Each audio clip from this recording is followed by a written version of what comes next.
Esta historia está envuelta en mito y leyenda. Cómo una tribu de nómadas fraguó el imperio más grande de América en solo 200 años. Tuvieron que inventar sistemas de ingeniería que eran extraordinarios para su época. Su civilización compitió con Roma en sofisticación. Los aztecas tenían la mejor tecnología que se podía conseguir, dadas las condiciones en las que vivían. Acueductos, palacios, pirámides y templos se alzaron como tributo a sus dioses y como testimonio de poder para la humanidad. El mayor logro de los aztecas fue su flamante capital, que asombró a los exploradores europeos y la llamaron la Venecia del Nuevo Mundo. La ciudad se extendió reluciendo por los canales y el lago, adornada con árboles y mansiones preciosas. Pero su sed de poder y sangre les condenó a la destrucción.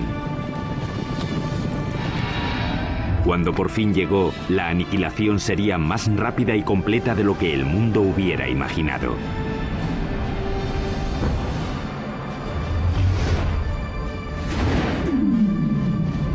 La construcción de un imperio, los aztecas. 1325 después de Cristo, centro de México, cerca de la Ciudad de México actual. Una chica joven, una adolescente, celebra su inminente boda. Es la hija de un rey tribal y está a punto de unirse a una tribu nueva que ha sido invitada a su reino. La tribu es conocida ahora como los aztecas. Como parte del ritual, 5 nobles aztecas la llevan a un antiguo templo para la ceremonia. Pero cuando llegaron arriba, los nobles la apartaron del altar y la pusieron sobre una losa que había ante el templo que se usaba para los sacrificios. Le sujetaron los pies y las manos mientras el 5.º hombre levantaba un cuchillo de obsidiana en el aire. Con un movimiento rápido le abrió el pecho y extrajo el corazón, que aún latía.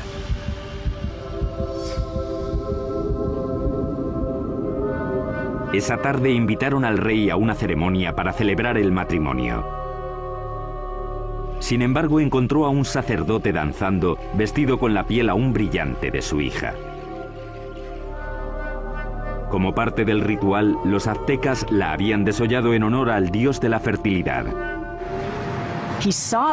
Vio aquello y se quedó totalmente horrorizado, porque era su hija.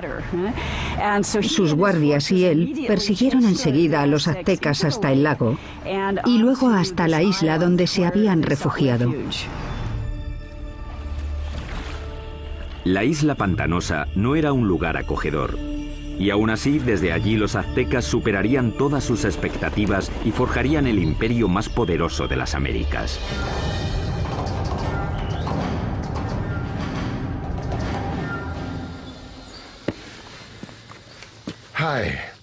Hola, soy Peter Weller. Cuando pienso en los aztecas, pienso en gente elegante con unos bonitos adornos en el cuerpo y el pelo. Y pienso en una canción de Neil Young sobre Moctezuma y Cortés. Pero también pienso en cuchillos de obsidiana abriendo cavidades pectorales y en manos sacando corazones sangrantes y mostrándolos en alto. La mayoría de los sacrificios aztecas se hacían en un templo en la cima de una pirámide de piedra como esta. Los aztecas pensaban que sin esas ofrendas el sol dejaría de salir y el universo moriría. La historia azteca es una mezcla de hecho y mito, aunque sí sabemos que ese asesinato, con lo horrible que fue, no solo marcó el comienzo del imperio azteca, sino que literalmente marcó el lugar donde empezaría a surgir. La isla a la que los aztecas fueron desterrados tras el desastroso sacrificio de la princesa estaba en el lago Texcoco, el más grande de 5 lagos interconectados que cubren un valle de 65 por 112 kilómetros. Hoy en día este valle enorme y abierto rebosa lo que es la Ciudad de México moderna, una de las ciudades más grandes del mundo. Pero hace 700 años la isla estaba tan empantanada que nadie la había reclamado. Pero mientras miraban el lago, el líder azteca Tenoch anunció a sus seguidores que había visto un águila posada en un cactus en mitad del lago, una señal de los dioses de que habían encontrado su hogar. Llamarían a su ciudad Tenochtitlán. La vida fue dura para los aztecas los primeros años de Tenochtitlán, pero tenían una visión. La visión de una ciudad poderosa modelada en una ciudad antigua y legendaria a solo 40 kilómetros de allí. Llamaron a esta ciudad Teotihuacán o Ciudad de los Dioses. Teotihuacán fue una de las ciudades más impresionantes de la Mesoamérica precolombina. Era misteriosa. Sabemos poco de ella porque no hay escritos que corroboren lo que ocurría en esa gran ciudad. Ya estaba en ruinas hasta en la época azteca, pero creían que era el hogar de los dioses y el sitio donde nacía literalmente el mismísimo sol. El lugar que los aztecas más veneraban de Teotihuacán era una pirámide que se alzaba por encima de los árboles. Se llamaba la Pirámide del Sol. La enorme pirámide solar contiene 765.000 metros cúbicos de tierra y piedra con una base aproximadamente del mismo tamaño que la Gran Pirámide de Giza, en Egipto. Los aztecas creían que Teotihuacán fue diseñada a imagen del cosmos que crearon los dioses. Fue esa imagen la que intentarían reproducir en la construcción de su nueva ciudad, Tenochtitlán. El que aceptó el reto fue un jefe azteca llamado Acamapixtli. En 1376 se embarcó en un plan ambicioso para hacer una ciudad muy avanzada en Tenochtitlán. Pero había un problema. Las islas pantanosas en las que se instalaron requerían mucho trabajo. Cuando empezaran a construir cualquier cosa, empezaría a hundirse. Simplemente no había cimientos sobre los que construir. La solución azteca revolucionaría la arquitectura de las Américas. Empezaron anclando bien los edificios al suelo usando un sistema de pilares de madera. Los trabajadores cortaban estacas de 10 metros de largo por unos 8 o 10 centímetros de ancho. Luego las clavaban en el suelo blando para que sirvieran de cimientos. Los pilares se rodeaban a menudo de piedra volcánica para añadir fuerza. Entonces los albañiles podían hacer muros encima de esa base sin problemas. Consiguieron pilares de madera para sostener la infraestructura, los cimientos de las pirámides. El que no se hundiera ni se inclinara me parece una proeza de la ingeniería. Tenochtitlán era una ciudad-isla, pero los lagos circundantes eran poco profundos, no más de 2 metros en la mayoría de los sitios. Aquello parecía una metrópolis gigante flotando en una charca. Originalmente la única manera de llegar a la ciudad flotante desde tierra era en barco, pero los aztecas inventaron con el tiempo una serie de pasos elevados de hasta 14 metros de ancho que conectaban la ciudad flotante con las provincias de tierra firme. Los pasos estaban sostenidos sobre pilares de madera, como los que sostenían los templos y otros edificios. Tuvieron que clavar miles de esos pilares en el lecho del lago, y eso presentaba un reto logístico que solo se podía atajar con una mano de obra fuerte y hábil y los mejores ingenieros de Mesoamérica. Para hacer un paso se ponían 2 filas de estacas. Luego se rellenaba el espacio del medio con piedras y tierra hasta que sobrepasaba el nivel del agua en varios metros. Eso permitía a la carretera soportar muchísimo peso. Estos pasos se construyeron muy rectos. Eran muy anchos, con puentes que se abrían y conectaban la ciudad por el norte, el oeste y el sur. Las carreteras permitieron a los aztecas transportar materiales más grandes y pesados para la construcción, aunque eso presentaba un reto nuevo. No existían las bestias de carga en Mesoamérica, así que los humanos lo tenían que hacer todo. No existían las carretas ni la rueda. Las cargas pequeñas se llevaban a la espalda, sujetas con una cuerda que se ajustaba a la frente. Los objetos grandes, como los bloques de piedra o las esculturas de los templos, los arrastraban con cuerdas una gran cantidad de hombres, posiblemente usando troncos como rodamientos. Cuenta la leyenda que un bloque de piedra para un templo requería la fuerza de 1000 hombres para arrastrarlo desde las montañas de tierra firme por el paso y hasta la ciudad. Los pasos también ofrecieron a los aztecas una nueva forma de introducir agua potable en Tenochtitlán. Anteriormente, los aztecas transportaban el agua en canoas desde la orilla. Pero el gran crecimiento de la población les obligó a obtener una solución más avanzada para cubrir la demanda. Querían usar el agua de los manantiales de tierra, así que querían construir un acueducto. Pero los manantiales estaban bajo control de la tribu que dominaba la región, los despiadados tepanecas. Los tepanecas controlaban o dominaban todo el valle. Tenían un imperio muy fuerte y eran los señores, así que los aztecas eran sujetos tributarios de ellos. Mientras crecía la población azteca, la tensión con los tepanecas empezó a surgir. Los aztecas decidieron dar un ultimátum que podría cambiar el equilibrio de poder en la región. La gente de Tenochtitlán no solo exigían a los tepanecas que les dieran el agua, sino que exigían que ayudaran a construir el acueducto. La respuesta de los tepanecas fue rápida y brutal. El rey tepaneca Maxtla envió asesinos que mataron al jefe azteca a sangre fría. Fue la gota final. Tras décadas de dominación, los aztecas se movilizaron y se levantaron contra sus caciques despiadados.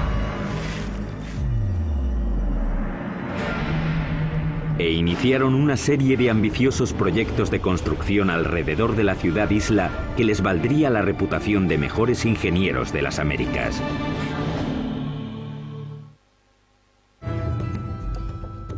Corría el 1428 y los aztecas habían declarado la guerra a sus caciques, una tribu llamada tepanecas. Pero para ganar a los tepanecas necesitarían una ayudita de sus vecinos. Los aztecas acudieron a la cercana ciudad-estado de Texcoco. Allí un jefe decisivo estaba ascendiendo. Se llamaba Nezahualcóyotl, y su liderazgo dominante sería crucial en la creación del imperio azteca. Con Nezahualcóyotl de su parte, los dominados aztecas se lanzaron a la yugular. Lanzaron un ataque total contra la capital tepaneca. Tras un sitio de más de 100 días, rompieron las defensas tepanecas y masacraron a sus opresores. Después de capturar al rey tepaneca Maxtla, el propio rey Nezahualcóyotl le arrancó el corazón y echó su sangre a las aguas del lago Texcoco. De repente las tornas habían cambiado. Ese es el preciso momento del comienzo del imperio y los aztecas se convirtieron en líderes del Valle de México. Tras conquistar el Valle de México, los aztecas pudieron centrar su atención en llevar agua potable a su ciudad creciente. Notablemente, los aztecas diseñaron y construyeron por su parte algo que solo unos pocos imperios dominarían: el acueducto. El acueducto tenía 2 canales, cada uno de 1,20 m de alto por 1 de ancho. Uno se mantenía limpio mientras el otro servía para que no se interrumpiera nunca el flujo de agua. El acueducto de 2 tubos recorría 5 kilómetros desde tierra firme hasta el centro de la ciudad-isla. En la ciudad, el agua llegaba hasta fuentes públicas y embalses y se distribuía al público en grandes jarras de barro o mediante canoas. En comparación con los europeos, los aztecas eran muy limpios. Sabemos que el emperador azteca se bañaba 2 veces al día. Así que en términos de higiene los aztecas estaban mucho más avanzados que los europeos. Mientras los nobles aztecas se bañaban en lujo, en esa época en Europa la peste, provocada por las condiciones insalubres, mataba a millones. El baño del rey Nezahualcóyotl era uno de los más especiales de las Américas. Lo alimentaba un sofisticado acueducto que también llevaba agua corriente a los terrenos de su palacio. Detrás de mí está la colina de Tezcocinco, y en ella, Nezahualcóyotl construyó un fantástico palacio de recreo. Alrededor del palacio había un jardín botánico con todas las flores exóticas de Mesoamérica. Nezahualcóyotl trajo el agua desde las montañas de Sierra Nevada hasta aquí, pasando por las colinas y su palacio, solo para regar las plantas. Para instalar aquí un acueducto, Nezahualcóyotl tuvo que llenar un enorme barranco que había entre Tezcocinco y la siguiente colina. Cuando el agua llegaba a la primera colina, se almacenaba en pequeños remansos construidos para controlar la velocidad del flujo antes de que llegara al acueducto. Tras cruzar el acueducto, el agua corría por un circuito alrededor de la colina de Tezcocinco, desbordándose por los laterales en cascadas para regar los jardines. Acababa en una piscina de roca tallada perfectamente redonda llamada la Bañera del Rey. Desde aquí podía observar sus dominios en Texcoco y su jardín botánico que regaba con su acueducto. Ciertamente es una bañera para un rey. A mediados del siglo XV, mientras el imperio prosperaba, los aztecas decidieron que era hora de elegir un soberano. Se llamaba Moctezuma y sería el primero de los dos emperadores cuyo nombre se conocería hasta ahora. La primera orden del día de Moctezuma fue expandir las fronteras del imperio. Los aztecas capturaron las ciudades-estado que había al sur, hacia el valle de Oaxaca, al oeste hasta el Pacífico y al este hasta el Golfo de México.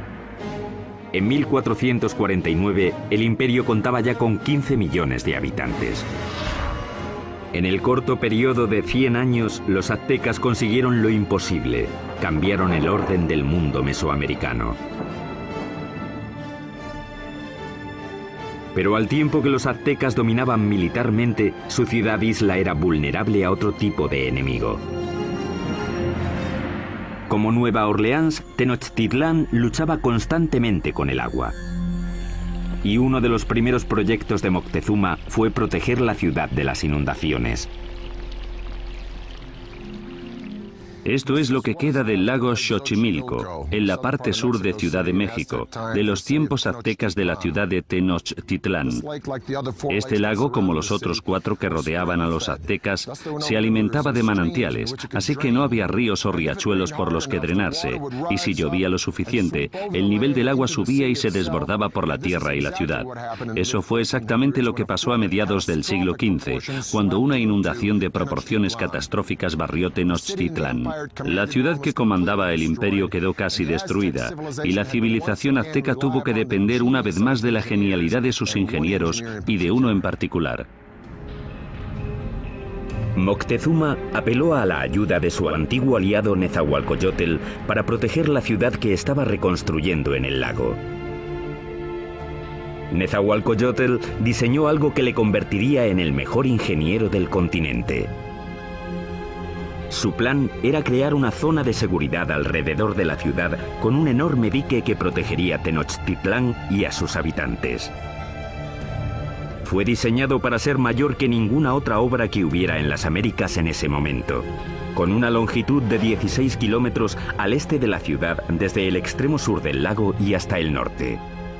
Los muros fueron un trabajo de cestería, hechos de palos, juncos, piedras y tierra. Como el lago era poco profundo, el dique solo tenía 3,70 metros de alto, aunque el ancho era de 8 metros. Nezahualcóyotl remató el dique con compuertas, seguramente puertas de madera, que se podían subir o bajar para controlar el nivel del agua.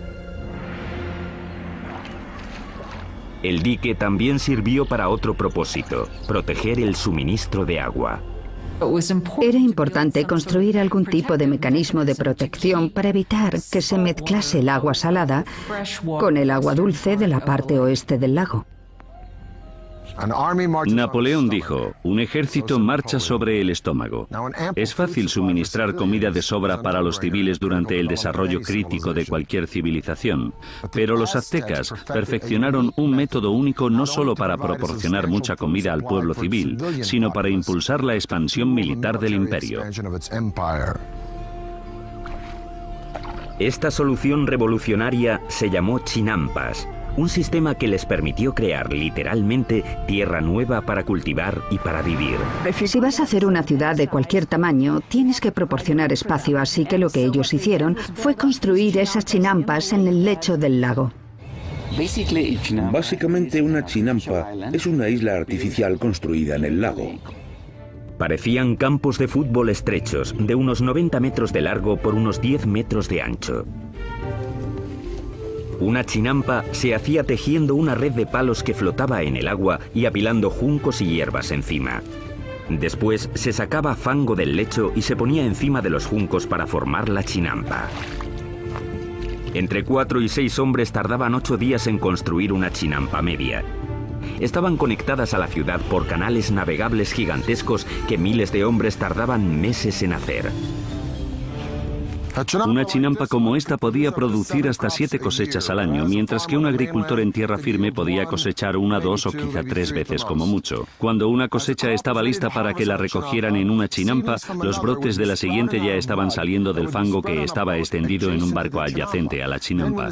Entonces, cuando los brotes estaban listos, se llevaban a la chinampa y el ciclo se repetía una y otra vez en cientos de chinampas. Fue esta tecnología lo que hizo que Tenochtitlán pasara de ser una ciudad tribal más en el siglo XIV a una ciudad-estado dominante y próspera. Con la infraestructura de la ciudad lista y enormes tierras bajo su control, los aztecas extendieron las fronteras de su imperio más que nunca. Crearon una red de carreteras muy extensa, superautopistas aztecas. Pero al tiempo que el imperio crecía, también lo hizo la práctica de sacrificios humanos.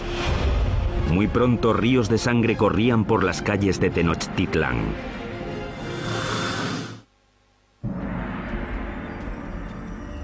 Hoy, Tenochtitlán, la capital del imperio azteca, ha desaparecido, enterrada bajo la actual Ciudad de México. Pero hace 700 años era una capital brillante en ascenso, construida por ingenieros avanzados y liderada por emperadores exuberantes. A finales del siglo XV, la demografía azteca había explotado.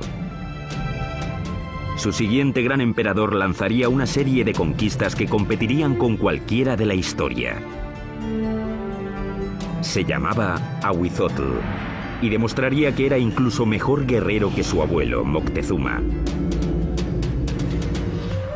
Para el año 1502, Ahuizotl había conquistado territorios desde la costa pacífica de México y había conseguido que el imperio llegara muy al sur, a Guatemala. Su reinado fue como una edad de oro. Él fue el rey que abrió las rutas de transporte a las zonas costeras y las tierras bajas donde los aztecas tenían sus mayores lujos.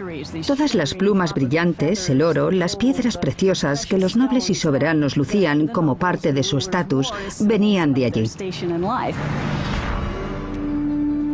Para transportar riquezas al corazón del imperio, los aztecas construyeron una red de superautopistas que cruzaban México central. Corredores de relevo se apostaban cada 8 kilómetros para crear una especie de UPS antigua. Se podían enviar mensajes o bienes desde la costa del Golfo hasta Tenochtitlán, a 320 kilómetros en solo 24 horas, más rápido que el servicio postal actual. Con el imperio en su esplendor, los aztecas de Ahuizotl se embarcaron en el mayor proyecto de construcción, una enorme pirámide en el mismo centro de Tenochtitlán, el símbolo del poder absoluto. Se la llamó Templo Mayor. La base de la pirámide tenía 75 metros de fondo por 100 metros de ancho y se elevaba a una altura de 15 pisos. Había al menos 117 escalones en 2 escaleras que subían 60 metros y que llevaban a 2 templos en honor a los dioses de la lluvia y de la guerra. El templo se reconstruyó en el mismo lugar 7 veces, comenzando en 1325 con la fundación de la ciudad. La pirámide crecía al tiempo que lo hacía el imperio. Cada piso simplemente se añadía encima del piso anterior. El templo mayor se construyó principalmente con una piedra llamada tezontle, que es volcánica y pesa muy poco. Eso evitaba que el templo se hundiera.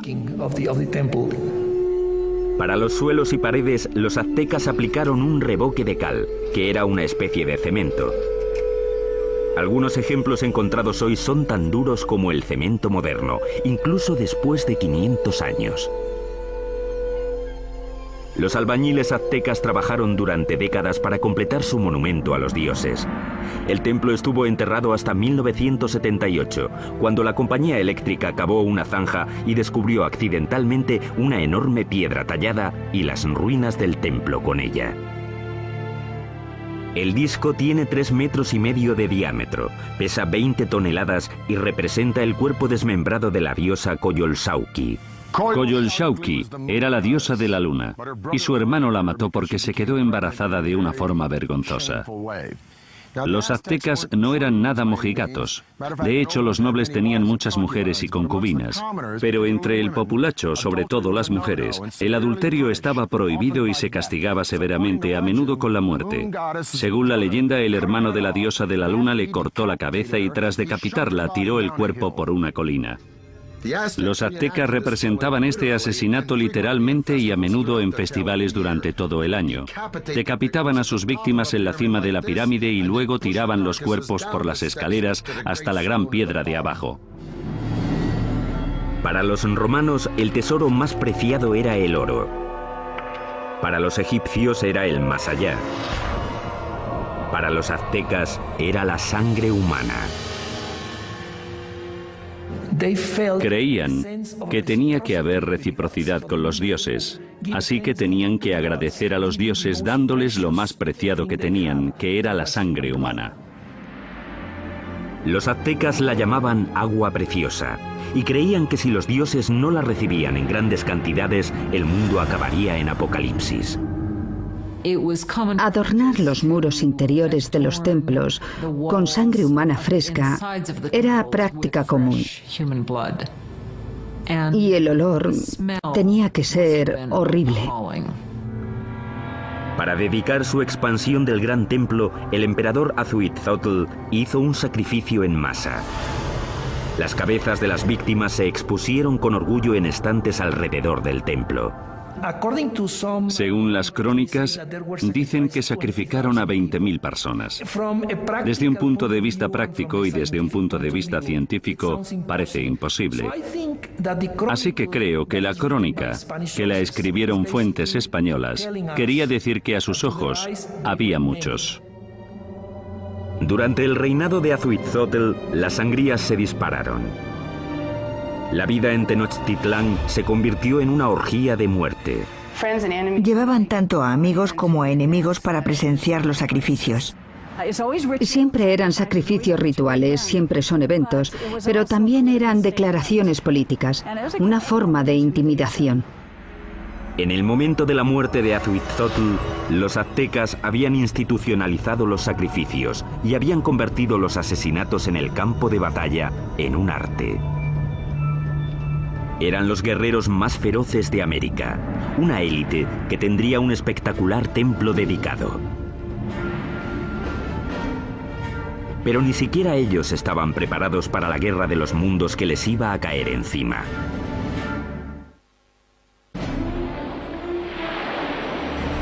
Corría el año 1502. Azuitzotl, emperador de los aztecas, muere. Moctezuma II, un ex sacerdote de 34 años, sube al poder. A un mundo de distancia, en España, un notario de 18 años llamado Hernán Cortés se prepara para cruzar el Atlántico para unirse a la conquista que su país está haciendo del Nuevo Mundo. El imperio azteca está en su cenit. Ahora se extiende por al menos 210.000 kilómetros cuadrados, desde Tenochtitlán hasta las dos costas y muy al sur hasta Guatemala. Unos 25 millones de personas formaban la ley azteca. Había 38 provincias cuyos habitantes pagaban importantes impuestos, enriqueciendo así a los nobles. La ciudad se extendió, reluciendo por los canales y el lago, adornada con árboles y mansiones preciosas. Y Moctezuma II lo presidía todo. Era conocido por sus habilidades políticas y militares. Un líder duro, mató a la población de las ciudades que no se doblegaban a su mandato, pero en privado estaba inquieto. Parece ser que Moctezuma era un individuo pasivo, incluso hasta depresivo. Cuenta la leyenda que después de ver un cometa pasando por el cielo de Tenochtitlán, pasó el resto de la noche llorando.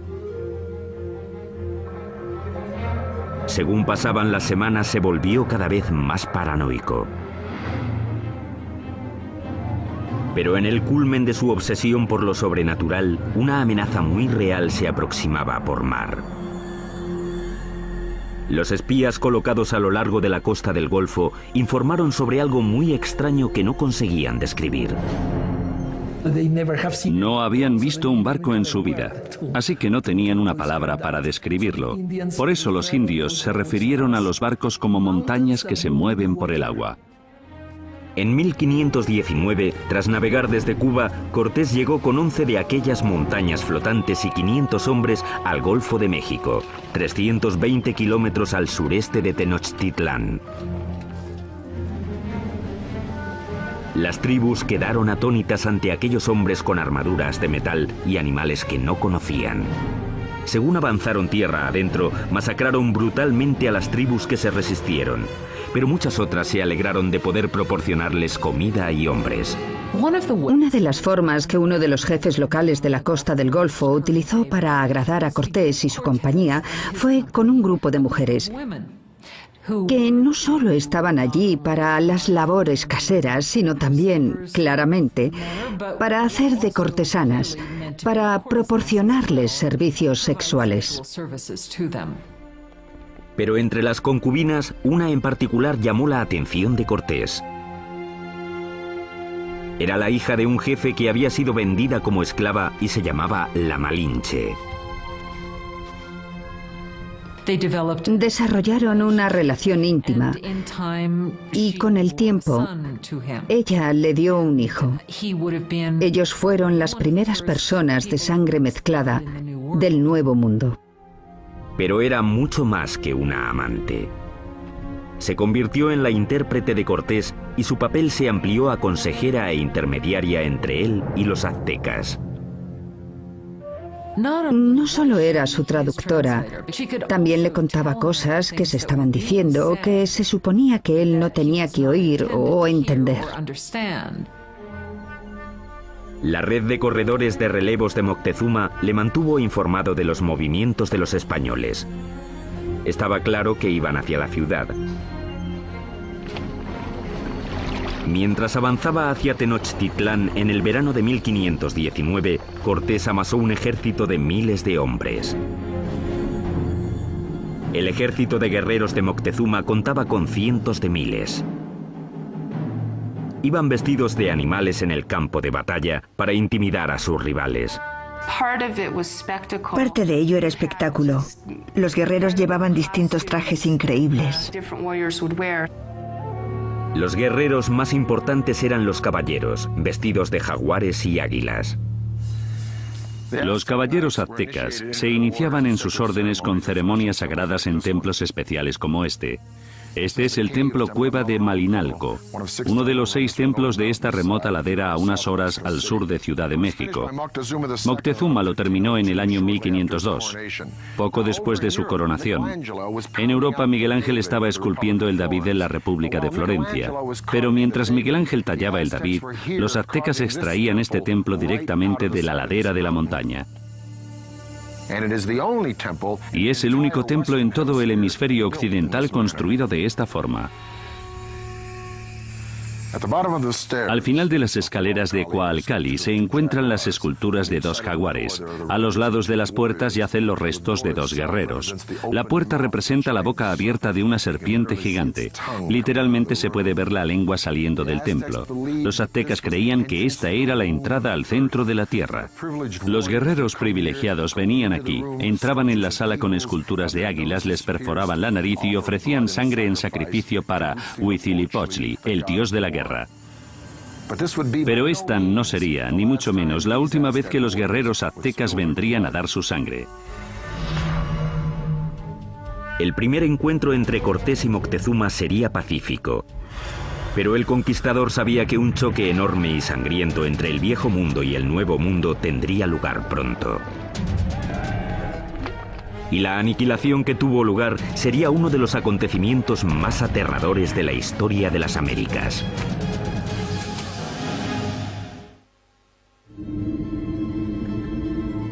Otoño de 1519. El conquistador español Hernán Cortés ha llegado por fin a la brillante capital azteca de la que tanto ha oído hablar, Tenochtitlán. Cuando los españoles vieron por primera vez Tenochtitlán, debieron pensar que era una visión, que estaban entrando en alguna especie de sueño. Una enorme fuerza de guerreros nativos aliados contra los aztecas le acompaña mientras avanza por el paso principal hacia la ciudad. El encuentro entre Cortés y Moctezuma en el paso hacia Tenochtitlán tuvo que ser uno de los acontecimientos más impresionantes de la historia del mundo. Fue un encuentro entre dos mundos distintos. Cortés le ofreció la mano, pero en cuanto lo hizo, los nobles que atendían a Moctezuma le empujaron diciendo: no, no, no, es una indignidad total. Nadie toca a Moctezuma, el gran señor de la tierra. El encuentro de los dos mundos fue pacífico, pero lleno de tensión. Moctezuma en ese momento ya se había vuelto impulsivo y propenso a las crisis de histeria. Así que el encuentro fue para calcular las fuerzas. Aunque los aztecas tenían un sistema diplomático y guerrero mucho más inocente comparado con el sistema tan taimado y ladino de los europeos.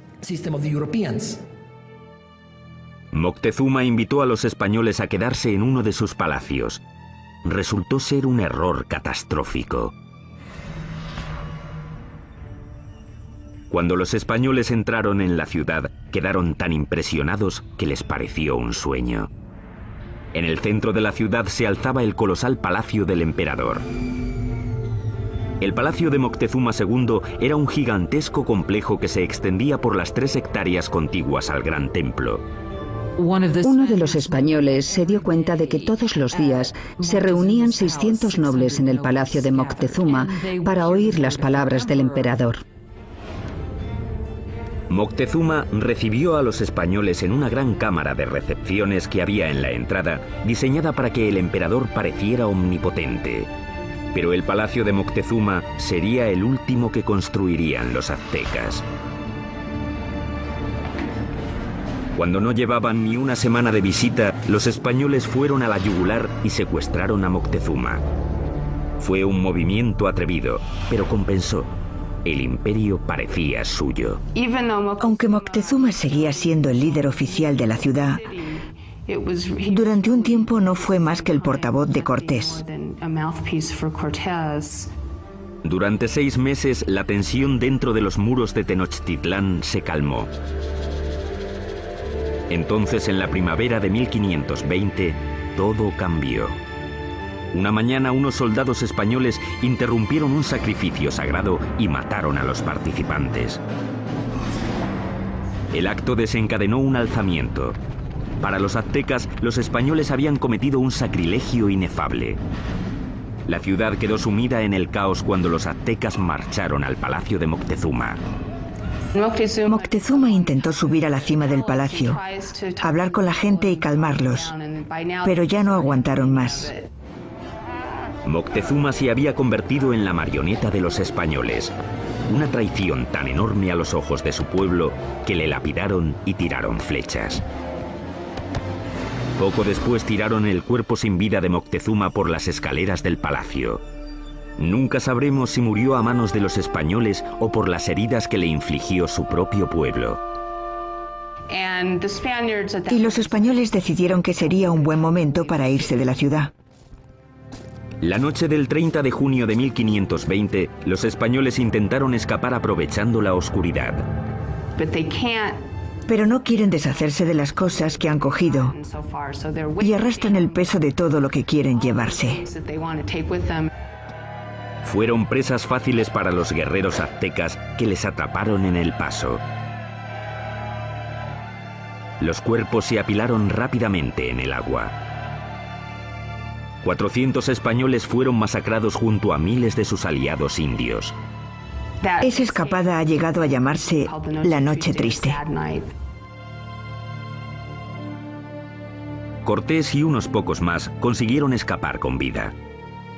Los españoles acabarían destruyendo la brillante ciudad de Tenochtitlán. Empezarían cortando la línea vital de la ciudad, el acueducto. Mientras cientos de miles de personas dentro de los muros de la ciudad estaban sin agua, Cortés creó un bloque alrededor de Tenochtitlán para que no recibieran suministros del exterior. Así que la idea del bloqueo era hacer que se rindiera la ciudad por hambre. Pero los aztecas tenían muchísima resistencia y no sería fácil vencerlos. Y lo que decidieron hacer fue lanzar un ataque por tierra y por mar. Durante siglos, el lago que rodeaba Tenochtitlán había constituido una barrera contra los invasores, pero Cortés encontraría una forma de evitarla. Hizo que miles de sus aliados indios transportaran los barcos en piezas atravesando las montañas para montarlas y lanzarlas al lago.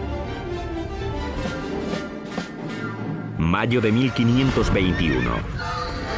Cortés lanza su gigantesco ejército en un ataque final y decisivo contra Tenochtitlán.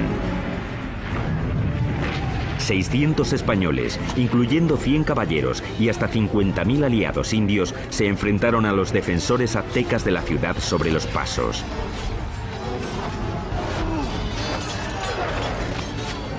La lucha brutal siguió durante meses. Día a día, Cortés arrasó la ciudad piedra por piedra. Él y sus aliados indios fueron despiadados en el asesinato sistemático de la población. Fue una batalla muy dura, sobre todo en la ciudad. La última batalla de los aztecas fue en el gran templo de Tlatelolco. Los guerreros se alinearon en las empinadas escaleras y plataformas para tirar flechas y piedras a sus enemigos. Pero fue inútil. El 13 de agosto, el último líder azteca, Cuauhtémoc, fue capturado y se rindió ante Cortés. Y eso solo fue el principio. 20 millones morirían de las enfermedades traídas por los españoles. A finales del siglo XVI se calcula que se había reducido la población nativa en cerca de un 90%. La Ciudad de México moderna se ha construido sobre las ruinas de la una vez majestuosa ciudad de Tenochtitlán. Los españoles la arrasaron durante la construcción de su propia ciudad colonial y hasta usaron piedras del Gran Templo para hacer la catedral que aún se alza al lado de las ruinas del templo. El imperio azteca se esfumó y con él un legado de increíbles logros de la ingeniería. Ha quedado claro, por sus sofisticados sistemas de urbanismo, agricultura y suministro de agua, que los aztecas se alzaron entre los grandes imperios más avanzados del mundo. El templo excavado de Malinalco es uno de los logros aztecas más impresionantes que los españoles no destruyeron. Sitios impresionantes como este obligan a hacer la pregunta: ¿cómo sería México hoy si los españoles no hubieran venido? Soy Peter Weller para el canal Historia.